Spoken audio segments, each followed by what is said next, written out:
আজকে মে মাসের ৩ তারিখ।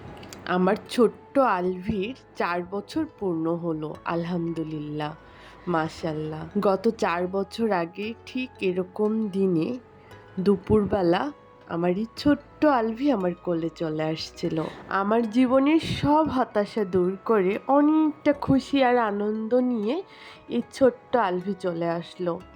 আর দেখতে দেখতেই আলহামদুলিল্লাহ আমার এই ছোট্ট আলভি কত বড় হয়ে গেছে, তাই না?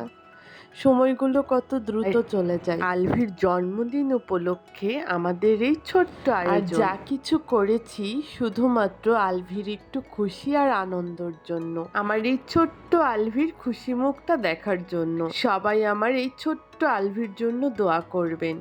আমার এই ছোট্ট আলভি যেন জীবনে অনেক বড় মানুষ হতে পারে, আর আল্লাহ তাআলা যেন তাকে নেক হায়াত দান করে, শারীরিকভাবে সুস্থতা দান করে।